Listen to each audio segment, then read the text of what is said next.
akan menjadi alasan besar di balik keputusan Leicester City untuk merekrutnya.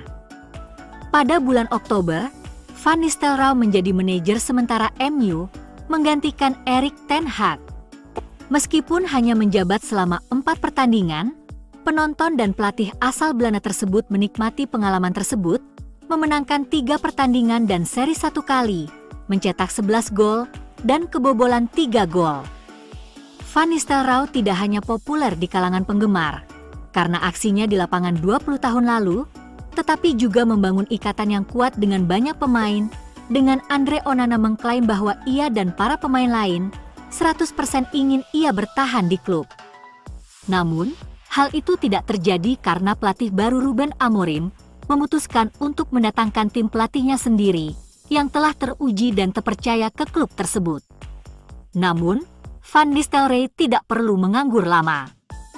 Kemarin telah dipastikan bahwa ia akan menjadi pelatih kepala baru Leicester City, yang berada di posisi ke-16 dan hanya unggul 1 poin dari zona degradasi. Sementara beberapa pihak mungkin mempertanyakan pilihan City untuk menunjuk manajer yang tidak berpengalaman dalam situasi yang mengerikan, sumber dalam klub mengklaim bahwa respons pemain Man United terhadap masa jabatan sementara Ruud van Nistelrooy memainkan peran penting dalam penunjukannya yang akan segera terjadi sebagai bos baru Leicester City. Hal ini berbeda dengan mantan manajer Steve Cooper yang diyakini kesulitan memenangkan hati para pemain. Dewan Leicester memutuskan kemampuan Ruud untuk membentuk hubungan yang kuat dan mendapatkan rasa hormat dari para pemain akan menjadi kunci keberhasilannya. Media tersebut juga mengatakan bahwa CV-nya yang mengesankan mengalahkan kekhawatiran tentang kurangnya pengalamannya sebagai manajer.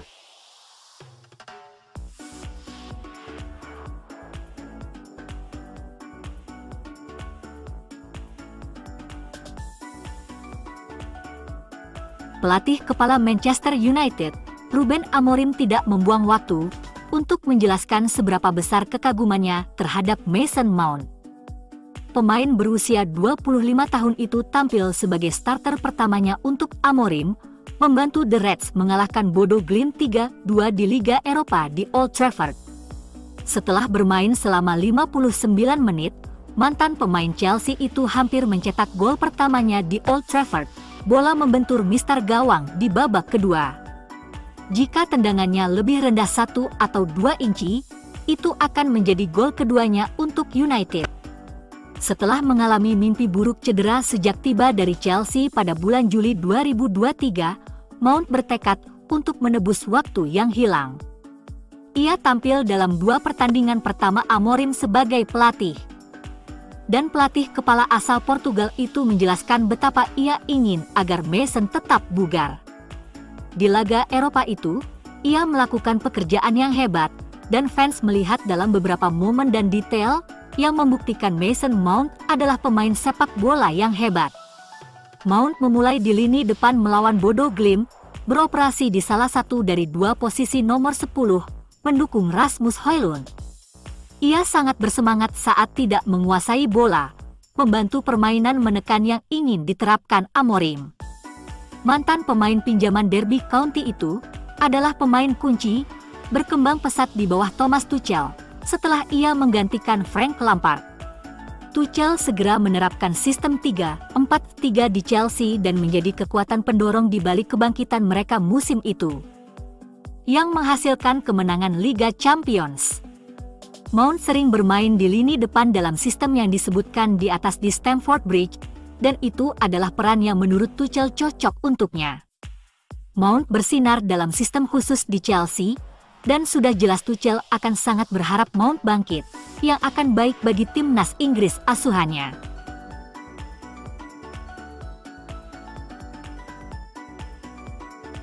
Ruben Amorim mengatakan jadwal padat Manchester United di 2024-2025 tidak bisa dijadikan alasan saat melawan Everton. Pelatih berusia 39 tahun itu memimpin tim dengan hasil imbang 1-1 di Ipswich dalam pertandingan pertamanya sebagai pelatih, dan merayakan kemenangan perdana melawan Bodo Glimt di Liga Eropa pada hari Kamis. Amorim tersentuh oleh sambutan hangat yang diterimanya di Old Trafford, di mana ia membuat 6 perubahan untuk kemenangan 3-2 dan memanfaatkan bangku cadangannya sepenuhnya, karena ia perlu mengatur kondisi fisik skuadnya. MU memulai jadwal 9 pertandingan melelahkan di bulan Desember di kandang sendiri melawan Everton pada hari Minggu, saat lebih banyak perubahan akan terjadi. The Toffees asuhan Sean Dyche memiliki waktu seminggu untuk mempersiapkan diri. MU hanya punya 2 hari, namun itu bukan alasan untuk tampil loyo. Melawan Bodo Amorim harus menggunakan 4 pemain pengganti untuk mengatur kebugaran, bukan permainan. Bahkan Amorim menyebut Højlund mati gaya akibat kelelahan dengan tuntutan intensitas permainan Amorim.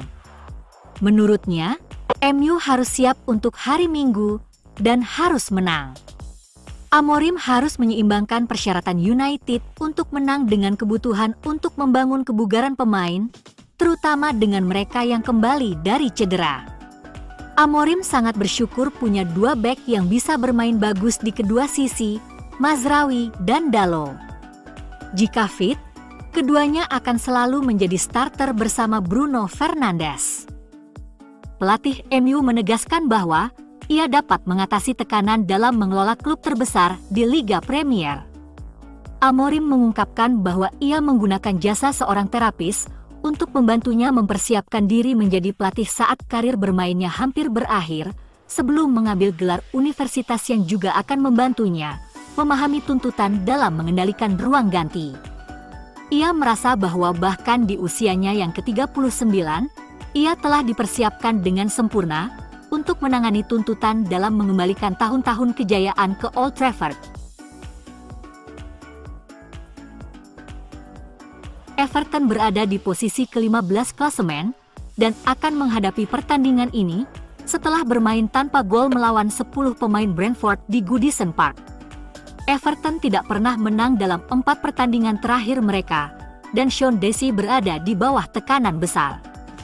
Tidak hanya hasilnya yang buruk, tetapi gaya bermainnya juga menyedihkan. Hampir tidak ada kreativitas di tim, dan sistem gagal mengeluarkan yang terbaik dari para pemain penyerang di klub. Striker Everton Armando Broja, yang bergabung dengan status pinjaman dari Chelsea, bisa tampil untuk pertama kalinya musim ini, tetapi akan sangat tidak adil untuk mengharapkan bahwa ia akan langsung tampil setelah absen begitu lama karena cedera kaki. Berikut prediksi susunan pemain Everton.